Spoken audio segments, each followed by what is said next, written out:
샬롬, 이동춘 목사입니다.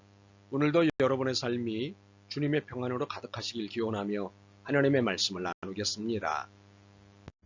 오늘 주시는 말씀은 요한복음 8장 12절로부터 30절의 말씀입니다. 이 말씀 중에 19절을 읽겠습니다. 이에 그들이 묻되 내 아버지가 어디 있느냐? 예수께서 대답하시되 너희는 나를 알지 못하고 내 아버지도 알지 못하는도다. 나를 알았더라면 내 아버지도 알았으리라. 아멘. 요한복음 8장 12절로부터 30절 말씀을 본문으로 진지한 질문으로 성장하는 신앙이라는 제목으로 말씀을 나누도록 하겠습니다. 오늘 본문의 앞본문인 7장 53절 앞에 보면 1이라는 각주가 있습니다. 각주의 설명을 보면 어떤 사본의 7장 53절부터 8장 11절까지 없음이라고 설명하고 있습니다. 그래서 질문이 생깁니다. 어떤 사본에는 이 내용이 없는데 우리 번역본은 이 내용을 왜 소개하고 있는가라는 질문입니다. 우리는 요한복음의 편집이 다른 복음서들에 비해 매우 독특하고도 재미있게 되었다는 것을 각 장의 앞부분에서 볼 수 있습니다. 다는 아니지만 대부분의 장 앞부분에는 대형 사건이 하나씩 소개되어 있습니다. 2장은 가나의 혼례식에서 물로 포도주를 만드신 기적이 있습니다. 3장은 한밤중에 몰래 예수님을 찾아온 니고데모 사건이 있습니다. 4장은 사마리아 여자와의 우물가 대화가 있습니다. 5장은 38년 된 불치병자를 고쳐주신 사건이 있습니다. 6장은 오병이어의 기적이 있습니다. 8장은 잡혀온 여인 사건이 있습니다. 9장은 나면서 앞을 못 보는 사람을 실로암에서 고쳐주신 사건이 있습니다. 11장은 죽은 나사로를 살리신 사건이 있습니다. 12장은 마리아가 예수님의 발에 향유를 붓는 사건이 있습니다. 13장은 소위 세족식 사건이 있습니다. 17장은 대제사장의 기도가 있습니다. 18장은 잡히신 일, 19장은 고난받으신 일, 20장은 부활하신 일, 21장은 부활로 제자들에게 나타나실 일 등을 볼 수 있습니다. 이렇게 대부분의 장 앞부분에 큰 사건을 소개하고는 이것과 연관된 말씀을 내주고 계신 것을 볼 수 있습니다. 그렇다면 8장의 다른 사본에 없는 내용을 편집한 것은 요한복음의 전반적인 분위기를 좀 더 극대화시키기 위한 작업이 아닌가 싶습니다. 하지만 이것을 이렇게만 읽지 마시기 바랍니다. 이 사건은 이 사건 자체만으로도 충분한 은혜이기 때문입니다. 우리를 정죄가 아닌 해방의 자리로 이끌어 주신 은혜입니다.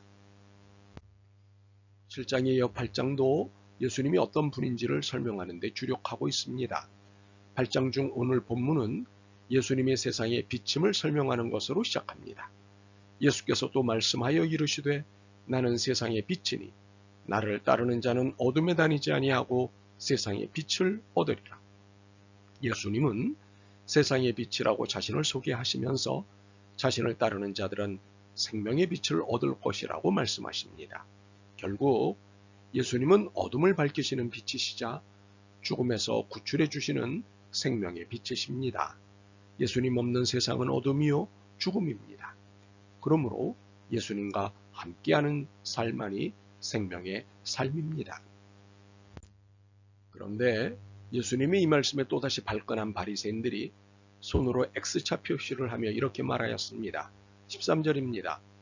바리새인들이 이르되 내가 너를 위하여 증언하니 내 증언은 참되지 아니하도다. 말인즉 자기가 자기를 증언하는 것은 결코 사실일 수 없다는 것입니다. 한마디로 웃기지 말라는 비아냥이었습니다.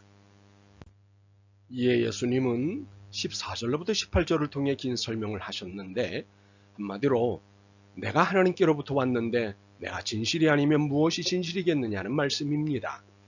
달리 말하면 내가 하나님인데 하나님이 진실이 아니라면 무엇이 진실이겠느냐는 말씀입니다.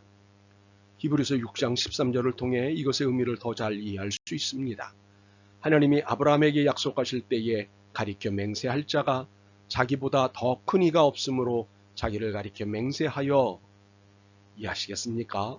예수님은 하나님이십니다. 그러므로 예수님은 진리이십니다. 그런데 이 설명 중에 재미있는 설명이 있습니다. 17절과 18절입니다. 율법을 인용하시면서 셈을하신 내용입니다. 두 사람의 증언이 있으면 참이 된다고 했는데 내가 증인이고 나를 보내신 아버지도 증인이시니 두 사람의 증인이 확보됐으니 내 말이 참된 것이 아니냐는 설명이십니다. 참으로 예수님의 유머러스함이 돋보이는 말씀입니다. 이 말씀에 바리새인들이 본문에 세 개의 질문 중 첫 번째 질문을 하였습니다. 19절입니다. 내 아버지가 어디 있느냐? 이 질문은 역시 속이 들여다보였습니다. 궁금함이 아닌 빈정됨이었습니다. 말인즉 내 아버지는 요셉인데 누구더러 아버지라는 것이냐는 빈정거림이었습니다. 이들의 빈정거림에 예수님의 대답은 14절과 이어지는 19절의 말씀이었습니다. 14절입니다. 예수께서 대답하여 이르시되 내가 나를 위하여 증언하여도 내 증언이 참되니 나는 내가 어디서 오며 어디로 가는 것을 알거니와 너희는 내가 어디서 오며 어디로 가는 것을 알지 못하느니라. 19절입니다. 이에 그들이 묻되 내 아버지가 어디 있느냐? 예수께서 대답하시되 너희는 나를 알지 못하고 내 아버지도 알지 못하는도다. 나를 알았더라면 내 아버지도 알았으리라. 예수님의 말씀은 너희가 나에 대해 아는 것이 없으니 온통 오해와 불신만 보이는구나는 뜻입니다. 유대인들은 자신들이 하나님을 가장 잘 알고 있다고 자부하였습니다. 그렇기에 하나님을 가장 잘 믿는다고 자부하였습니다. 그런데 실상은 하나님을 잘 알지도 못했고 잘 믿지도 못했습니다. 그 증거가 예수님을 대하는 태도에서 알 수 있습니다.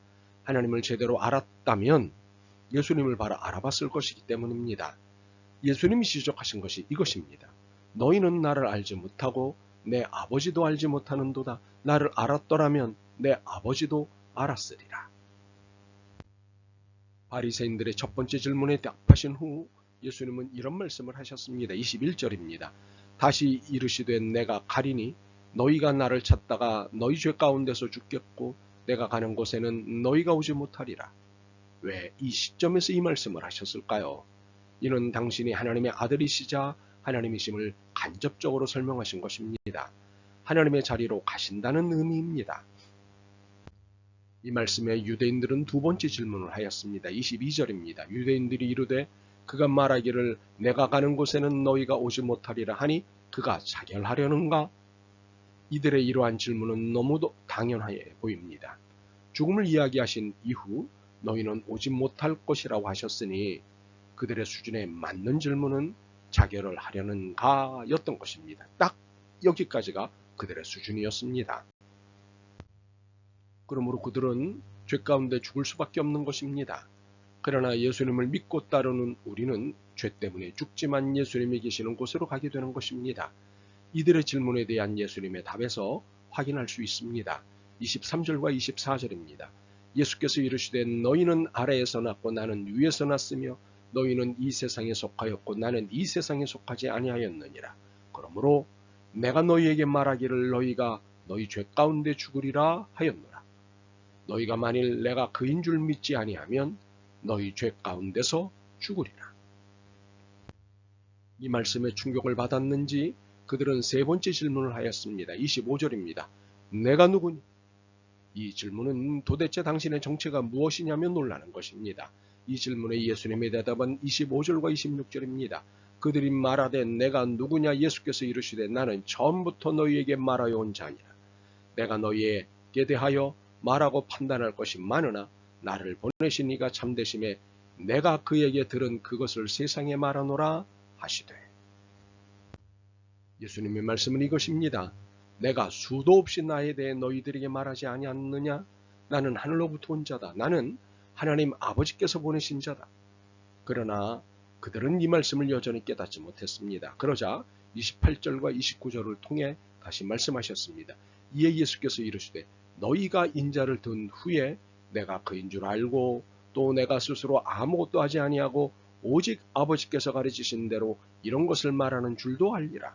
나를 보내신 이가 나와 함께 하시도다. 나는 항상 그가 기뻐하시는 일을 행함으로 나를 혼자 두지 아니하셨느니라. 그런데 우리의 눈을 의심할 설명이 이 말씀 뒤에 나타납니다. 30절입니다. 이 말씀을 하심에 많은 사람이 믿더라. 참으로 놀랍지 않습니까? 그런데 이것은 믿었다는 것이 아니라 관심을 가졌다는 정도인 것입니다. 관심이 생겼다는 정도이지 구원에 이르지 못하는 믿음을 말하는 것입니다. 우리는 이 장 이후 오늘 본문에 이르기까지 얼마나 많은 사람들이 예수님을 믿었다 떠나는 일들을 보았습니까? 교회는 나왔으나 신앙은 고백했으나 구원의 끝까지 가지 못한 이들이 많듯이 말입니다. 안타깝게도 구원에 이르지 못하는 믿음이 많습니다. 분명 질문은 신앙 성장에 도움이 됩니다. 그러나 바른 질문, 알고자 하는 간절한 질문만이 신앙 성장에 도움을 줍니다. 그러므로 질문은 진지해야 합니다. 바리새인들과 같은 시비형 질문이 아니라 니고데모처럼 진리를 찾아낸 진지한 질문이 성장과 역사를 일으킵니다. 바라기는 이런 진지한 질문을 통해 바른 성장을 하는 신앙인이 되었으면 좋겠습니다. 아멘. 주님, 질문이 주님께 깊이 들어갈 수 있는 것임을 깨달았습니다. 혹시라도 잘못된 질문과 태도를 갖게 될까 염려하며 청합니다. 바른 질문, 거룩한 질문자가 되게 하옵소서. 그래서 바르게 성장하게 하옵소서. 예수 그리스도의 이름으로 기도드립니다. 아멘. 오늘도 여러분의 믿음과 삶을 응원합니다. 사랑합니다.